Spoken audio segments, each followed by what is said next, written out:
My friend Ed Kadava told me a nice story. He did this at Princeton of how he had for his book on Benjamin, a very politically correct copy editor, who simply automatically, without thinking, changed every he into he or she. And then there is a wonderful mistake in the book. Like Walter Benjamin moved to Paris. There, he or she bought a new apartment, you know. I like that one.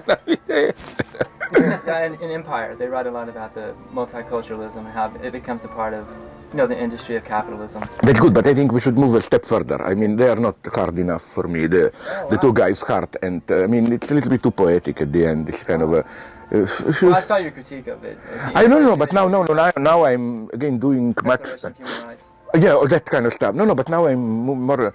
Although they are my friends, I mean, and so on. But I have almost kind of a sympathy for Michael Hart, because he's now squeezed between Jameson and Negri. No, Jameson a Hegelian, Negri Spinozian, and now he tries so desperately to prove, that nonetheless Deleuze was a kind of dialectician and so on and so on.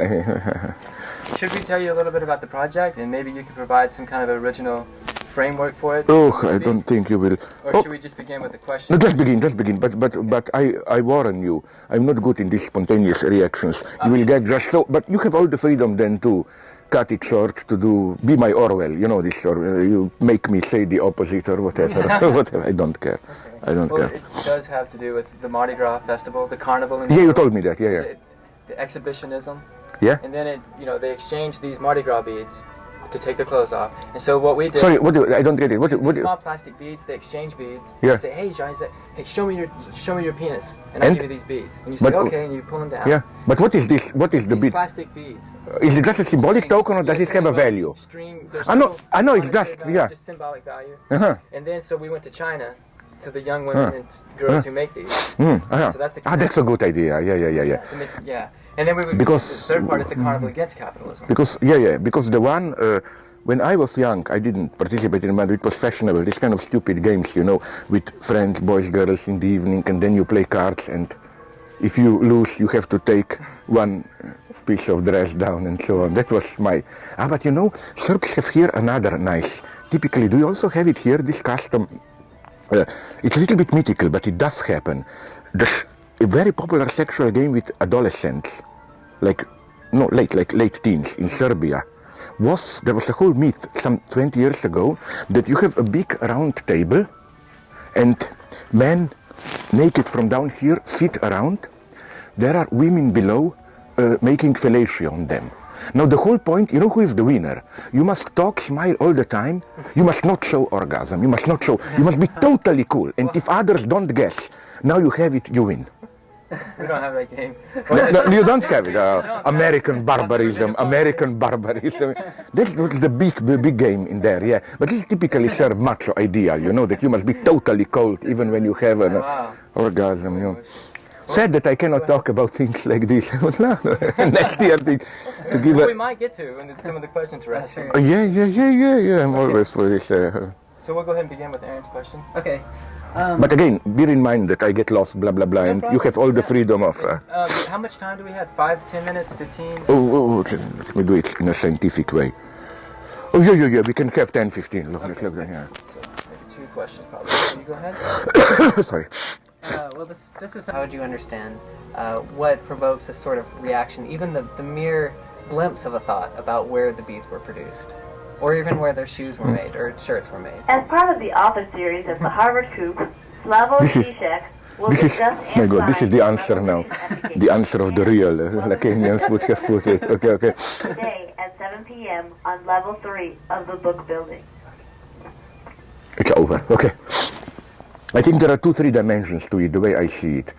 The first dimension, which I repeatedly deal with in my books, is that I think one should reject this spontaneous trust that so-called moments of carnival, when social barriers are broken, when master is slave, slave is master, total orgy, that there is something a priori redemptive, liberating, emancipatory in it. I think that when my friends, for example, tell me, the stiff bureaucratic order authority, isn't it nice when the rules break down? Then my idea is, yeah. I can tell you a couple of examples of this, like when blacks were lynched in the 20s down in the south. This is also a very nice example of Carnival. When you have today drunken students serially in a gangbang raping a girl, this is also a very nice example of Carnival, even more. We know who elaborated this notion of Carnival. It was, apropos François Rabelais, the Russian formalist fellow traveler Mikhail Bakhtin. But as it is clear now, from historical sources, my friends in Russia told me, do you know that the hidden reference, he didn't make it public, but to Bakhtin himself totally clear, of a carnival was, you know what? You know what gave him the impetus? Stalinist purges. He perceived this late stage, the early purges were still oriented against, I don't know, remnants of the old rich people, noble people, or simply the enemies. But then when the system got mad, starting in the early 30s, where purges started to hit the top even party nomenclatura itself. Like, to give you an idea, the party congress in the early 30s, 100 member of central committee. 7-8 years later, more than 90% of them were killed as enemies and so on. So it was truly a kind of a carnivalesque return, or not to mention in Nazism. I mean, the attraction of Nazism for ordinary people was, as many times you can hear this expression when you listen to interviews with old people who were alive, like, but nonetheless, all the time something happened, it was all the time kind of a spectacle and so on. So again, I claim that, in a way, this carnivalesque explosion is deeply ambiguous. It, of course, in certain circumstances, it can be, in a way, emancipatory, but more often than not, as a rule, I'm tempted to say, it's not that. It's simply maybe even the ultimate strategy of ruling ideology, of those in power and so on, to maintain control. This is one aspect. Then we have, of course, the other aspect, which is what sociologists are telling us about so-called the fashionable topic, postmodern or post-industrial society, the disappearing working class, and so on. They are disappearing, but only from our sight. And as I emphasize again and again, the truly repressed today is no longer sex or whatever, but simply labor, hard work. And it's interesting to note at the level of philosophy, of how even philosophers who try to maintain the Marxist tradition concede the crucial point. That is to say, what disappeared lately is the idea that the site of labor, of collective intensive process, can be potentially a site of emancipatory liberation or solidarity. For example, philosophers as opposite as Hannah Arendt, Heidegger, Habermas, Adorno, for all of them, production bad. Production is instrumental reason, manipulation, Cartesian exploitation, domination. Good is then politics, vis activa for Hannah Arendt, communicational reason for Habermas. That's the intersubjectivity. And ironically, I like to repeat this joke that in this sense I claim that the ultimate figure who helps sociologists claiming that working class is disappearing is James Bond for me. Because as my old story goes, what happens in every James Bond movie, really in every, like somewhere 2/3 into it, James Bond, this is a ritualized, codified feature, is taken prisoner by the big bad guy, Dr. No, whoever, Ernst Stavro Blofeld, and what happens then? Instead of instantly being killed, which incidentally would have been the rational thing for the bad, he is shown this secret production process. I claim that James Bond movies are in this sense the only big Hollywood productions where you really see the intense production process. He's shown it, for example, in Goldfinger, how they process gold, in another movie, how they built a rocket, whatever, how they process drugs or whatever. And then what's the function of James Bond? To explode this production site so that we can, again, withdraw into our universe. So that would be one aspect. The other aspect is how I think that even in the lowest Hollywood catastrophe movies, we do get still this hidden utopian vision, which I think is very positive vision, that there might be something redemptive in collective labor process.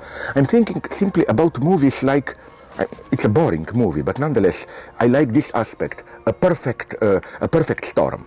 I claim that the attraction of this movie is that it's a hard-working labor collective, and in this situation of extreme catastrophe, storm, you have reconstituted a collective experience. So isn't this a sad indication how for us to imagine production process, labor, to re-emerge as the site of experience of collective solidarity, we have to invent a kind of a total catastrophe. So I think, again, that the lesson of all this is definitely that somehow we should reassert the emancipatory, however we call it, I don't like big positive words, dimension of collective production process. I think that solidarity in labor is the elementary form of solidarity. That if you deprive notion of solidarity of this dimension of labor, then you get even either some kind of abstract Habermasian intellectual solidarity, or you get this hypocritical solidarity, giving $5 per month to a black child in Africa, and then you feel good because you get once a year a letter from him. But basically you don't feel good because you are helping him, but you feel good because you know that if you are paying this kid to stay there, he will not come here to you. And this hypocrisy of humanitarian help is that we really paid them not to help them, but pay them to stay away. No? So again, I think that that more than ever today, this form of solidarity whose site is production process, is crucial. And I think the constellation evoked by your question is crucial. Why? Because I claim that in our, however we call them, post-industrial, late capitalist consumerist societies, the daily surface of our lives is more and more carnivalesque. This would be my ultimate argument. The form of authority today is no longer this severe boss who terrorizes you, and then it's a big transgression if you organize a carnivalesque subversion. No. Today, intelligent, postmodern, however we call them, bosses, it's no longer treat me respectfully. No, it's he embraces you, let's go chasing women or boys, whatever, together. Carnival is already inscribed more and more at the surface of our capitalist daily lives. So again, Carnival is no longer the suppressed dimension. What is in this case of the postmodern boss who embraces you, tells you dirty jokes, what cannot be spoken is the simple fact that he still remains the boss. I always claim that to have this kind of a open postmodern boss who treats you as a colleague, as equal, is the most perfidious, the most dangerous form of authority, because not only he remains boss, but by treating you as an equal, he even prevents you from attacking him, from criticizing him, because then it's as if you are betraying a friend or whatsoever, no? So again, what we are getting today is no longer these alienated, cold relations. The horror is that, at least in this, let's call them, I don't know, postmodern, typical capitalist companies, the relations between, the hierarchic relations, are more and more personalized, open and so on, but which makes relations of authority even more oppressive. I think that in this sense, this apparent openness, no longer the old hierarchic relations, is a very sad sign, I think. And no wonder that it breeds then these so-called irrational explosions of violence and so on and so on. I spoke too long, you can cut it. Okay, let's go to the next one. Well, my next question had to do with the fragile absolute, some of the comments that you made in there, and it overlaps with some of the comments you're making now. When you talk about the imperative of duty and the imperative of enjoyment, and how the two overlap, so that the imperative in contemporary society would be the duty to enjoy oneself, is what you write about. But here I try to confront the so-called totalitarian functioning of this enjoyment from the so-called late capitalist permissive functioning. In this so-called totalitarian functioning, there the basic message is do your duty, sacrifice yourself. But then the perverse enjoyment is produced by your very subordination to duty. Here, in spite of all theoretical differences, I agree with Gilles Deleuze, who claims that the key to why did fascism seduce masses is in this surplus enjoyment it produced. That's to say how this perverse subordination itself generated some kind of excessive pleasure. So this is one aspect, that duty itself obeying duty generates some excessive perverse pleasure. Incidentally, to avoid a misunderstanding here, perversion has nothing to do, this is the ABC of psychoanalysis, perversion has nothing to do with so-called sexual perversions, which is why I use it as a bad term, how should I put it, because, being gay, being whatever you want, for me, is simply, this is simply another orientation, but you can be gay in a perverse way. Perversion is defined in a very formal way as positing yourself, experiencing yourself as the instrument of others' enjoyment. You can be a non-pervert gay, and you can be the most standard missionary style, whatever, heterosexual, and be a pervert. So it's not that. But what one they say is that the opposite thing which we have today, I think, is that pleasure itself, having a good time, is more and more experienced as duty.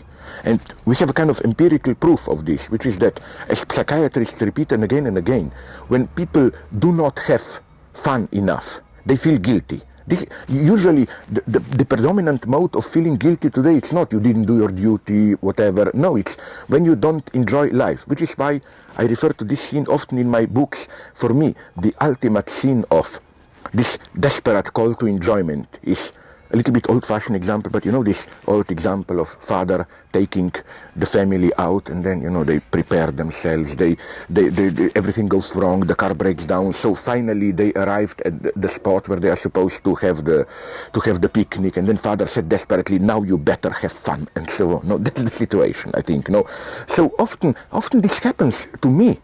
I'm here referring to quite an ordinary, everyday experience. Isn't it that, for example, to go to the most intimate sphere, when you have an intense sexual encounter, you're usually so afraid first night with the beloved, whatever, that you will fail, so that after you do it, you are kind of relieved. Okay, I did my duty, now I can really have fun with her or whatever. No, this is, I think, the true message of psychoanalysis, more actual than ever today.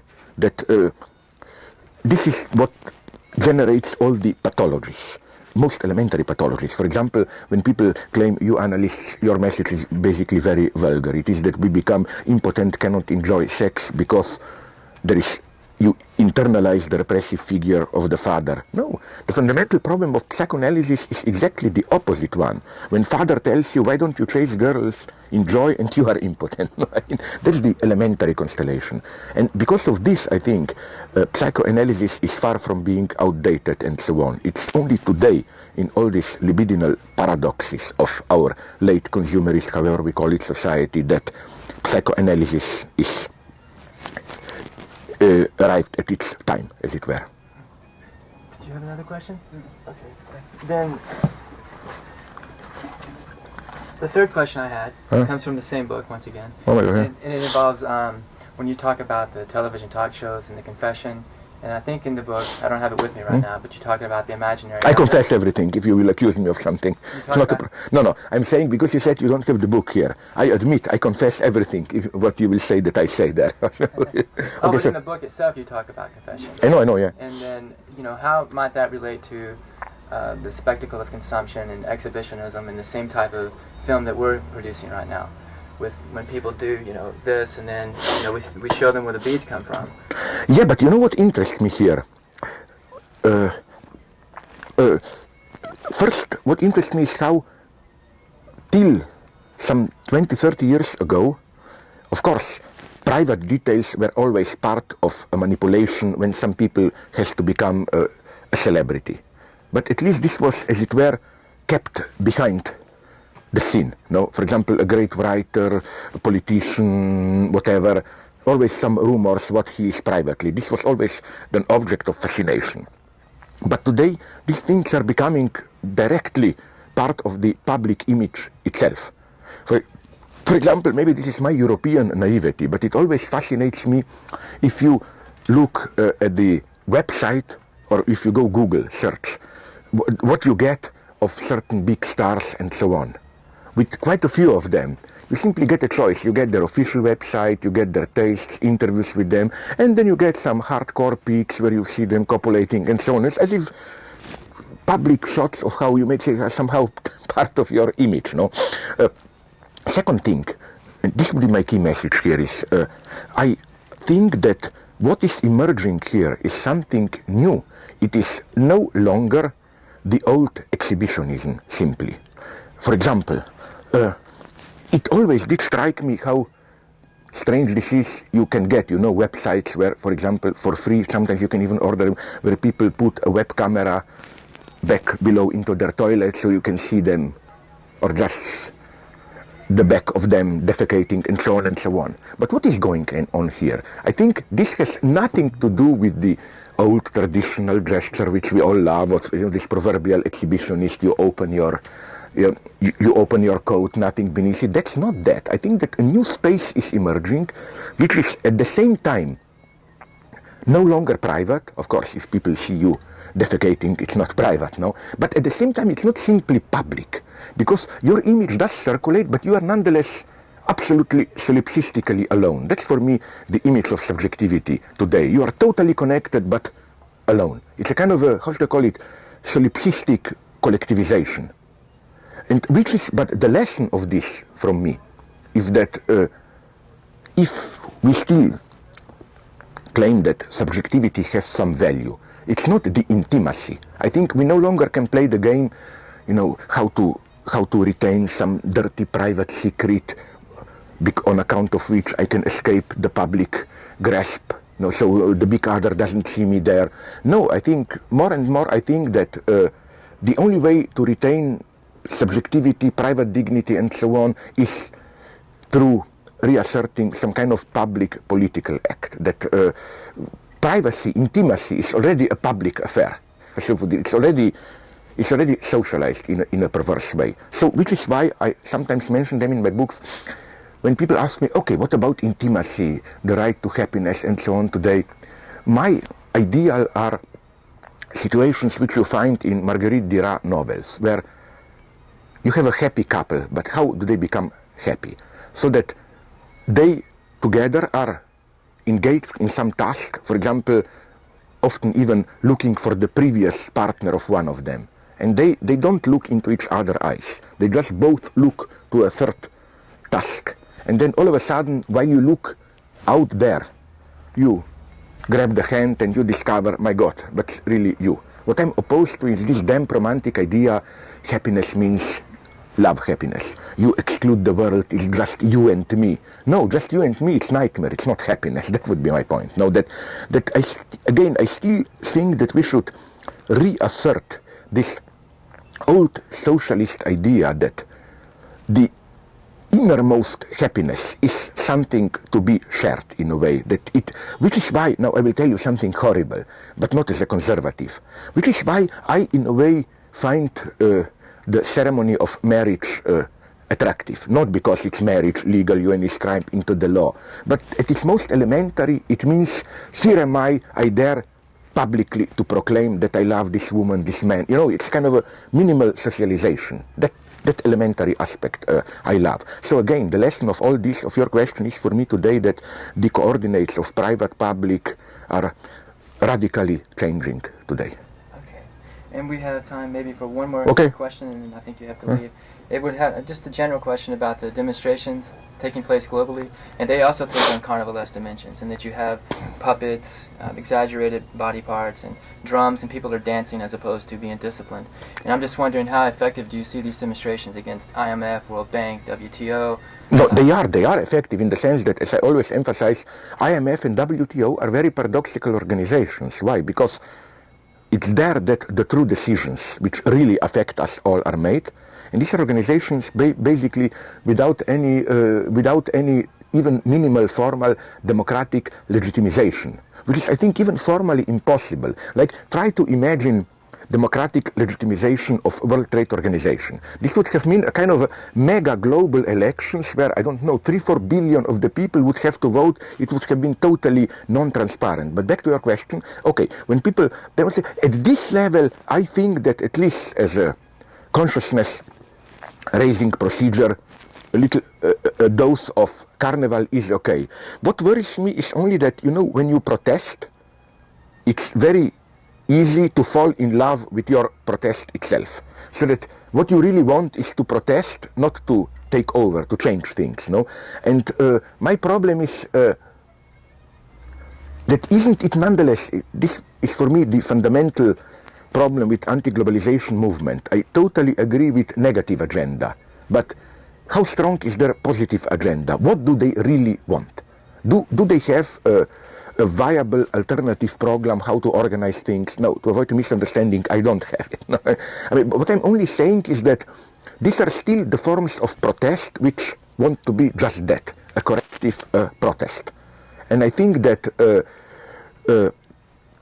true revolution happens when Carnival starts to take itself seriously. How should I put it? No? For example, even in France, let's take the model, as they would put it in Iraq, the mother of all revolutions, the French Revolution. Let's not forget that before revolutionary terror, Jacobins, Robespierre, there was this period of enlightenment, which was basically a carnival. Crazy thinkers making experiments, usually even hired as clowns, like these big names philosophers, Diderot, and so on. What were they doing? They were invited by Catherine the Great, by Frederick the Great, on courts, and their radical ideas were even taken over by the very rich as a kind of a carnivalesque crazy games. But what began as a joke, then their heads were cut off. And this is what interests me. In this way, I don't think we should write off a carnival. It can begin as a carnival, but I would like to pass to the second stage, which first we make joke, then we cut the heads off. No, I would like the second stage. So I think we're out of time now. Okay, then.